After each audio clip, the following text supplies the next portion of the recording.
Hi friends, ఈరోజు నేను ఒక హెల్తీ రెసిపీ ఒకటి చూపిస్తానండి. ఇది ఏ మీల్లోకైనా ఉపయోగపడుతుంది. అంటే బ్రేక్ఫాస్ట్, లంచ్, డిన్నర్ దేంట్లోకైనా ఉపయోగపడేది. దానికి కావాల్సిన ఇంగ్రీడియంట్స్ చూద్దాం. క్యారెట్ ముక్కలు, ఉల్లిపాయ ముక్కలు, సన్నగా తరిగిన అల్లం, పచ్చి బఠానీ, పచ్చిమిర్చి, కరివేపాకు, ఒక గ్లాసు జొన్న రవ్వ అండి. ఇది జొన్న రవ్వ. ఇది త్వరగా ఉడకదు కాబట్టి నేను ముందుగానే పెట్టుకున్నాను. ఒక 3 అవర్స్ ముందు నానబెట్టాను. మీకు చూపించడం కోసం ఇలా విడిగా ఒక గ్లాసు మెజర్మెంట్ కోసం పెట్టాను అన్నమాట. ఇది ఒక గ్లాసు వాటర్లో నానబెట్టాను. ఇది ఉడకడానికి ఒక గ్లాసు రవ్వకి 4 గ్లాసులు వాటర్ వేసుకోవాల్సి వస్తుందండి. నేను ఆల్రెడీ ఒక గ్లాసు వాటర్ తోటి నానబెట్టాను. ఇప్పుడు దీన్ని ప్రిపేర్ చేసుకుందాం రండి. ముందుగా స్టవ్ వెలిగించి పాన్ పెట్టి దీంట్లో నేను నెయ్యితోటి చేస్తున్నానండి. ఆయిల్ అయినా వాడుకోవచ్చు. నేనైతే నెయ్యితో చేస్తున్నాను. నెయ్యితో చేస్తే ఇంకా బాగుంటుంది.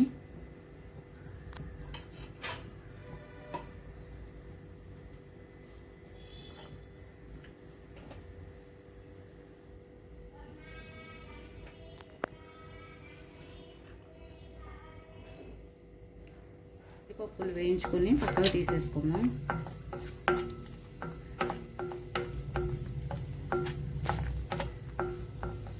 ఇవి వేగినాయండి, వేరే బౌల్లోకి తీసేస్తున్నాను.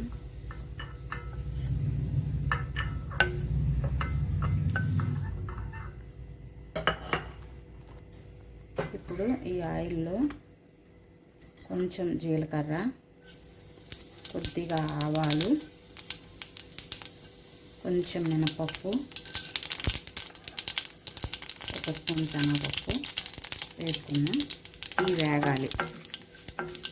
తాలింపు బాగా వేగిన తర్వాత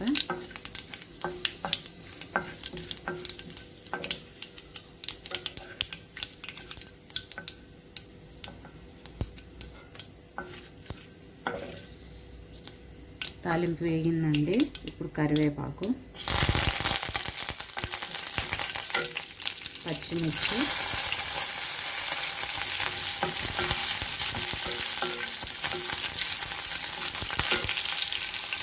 ఉల్లిపాయ ముక్కలు,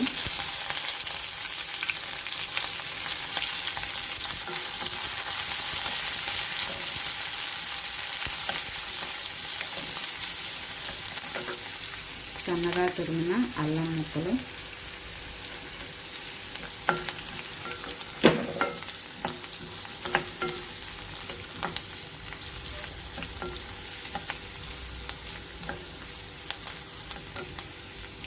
క్యారెట్,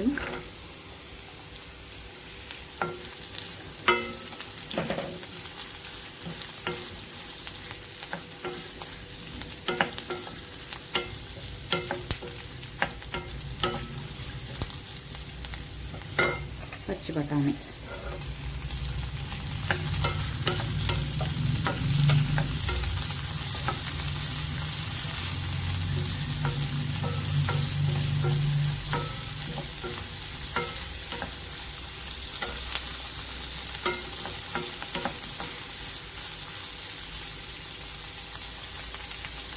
ఈ మీడియం ఫ్లేమ్ మీద కొంచెం సేపు మగ్గనిద్దామండి. ఒకసారి మూత పెట్టుకుందాం దీని మీద. ఈలోపు నీళ్ళు కాసుకుందామండి.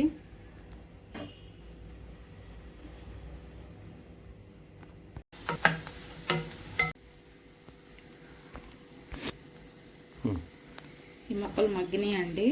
ఇప్పుడు ఈ కాగిన వాటర్ తీసుకొచ్చి దీంట్లో వేసేసుకుందాం.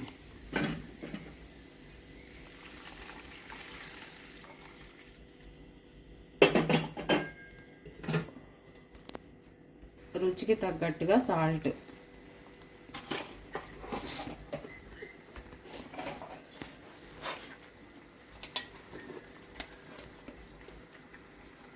కొద్దిగా అంత పసుపు వేస్తున్నాం.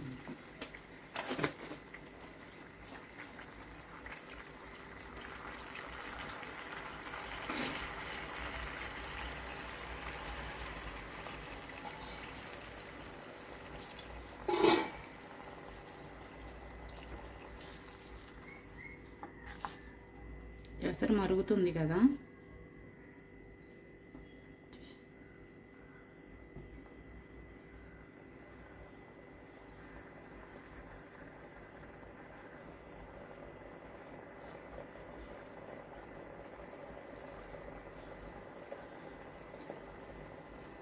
ఇప్పుడు మనం నానబెట్టుకున్నాం కదండి ఈ రవ్వ, ఈ వాటర్తో సహా 1కి 4 గ్లాసులు అనుకున్నాం కదా, ఇందులో 3 గ్లాసులు పోసాను. ఇందులో 1 గ్లాసు వేసి నానబెట్టాను.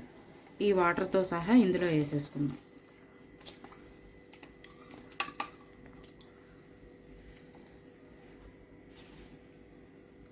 రవ్వ కొంచెం బరకగా ఉంటుంది కాబట్టి ఉండలు కూడా ఏం కట్టదులేండి.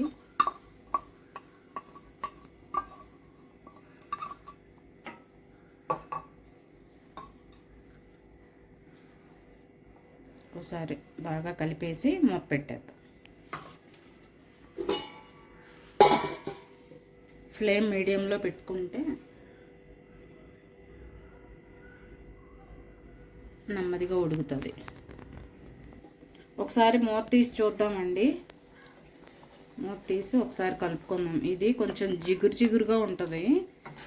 మధ్యలో మధ్యలో కలుపుకుంటూ ఉంటే శుద్ధలాగా అవ్వకుండా ఉంటుంది.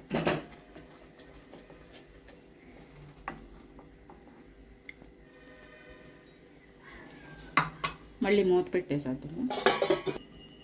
ఒకసారి మూత తీసి చూద్దామండి. మధ్య మధ్యలో కలుపుకోకపోతే అడుగు పట్టుకుంటుంది ఇది.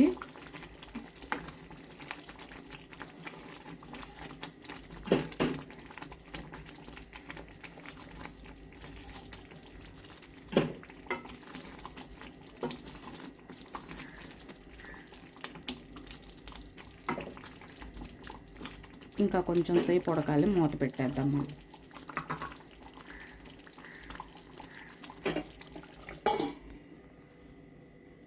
మూత తీసి చూద్దామండి. మన ఉప్మా రెడీ అయిపోయింది. వేడి మీద ఇలా ఉంటుంది కానీ చల్లారితే గట్టిపడిపోద్దండి.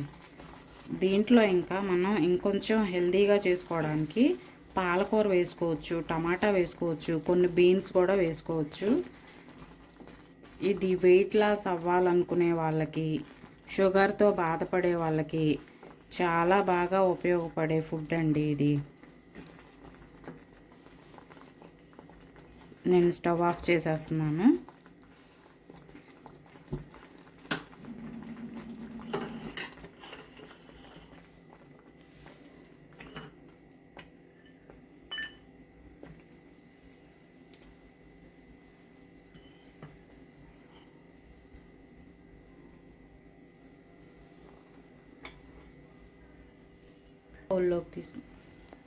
సర్వింగ్ బౌల్లోకి తీసేసుకున్నామండి. ఇది చల్లారిన కొద్దిగా ఇంకా గట్టిగా పడిపోతుంది.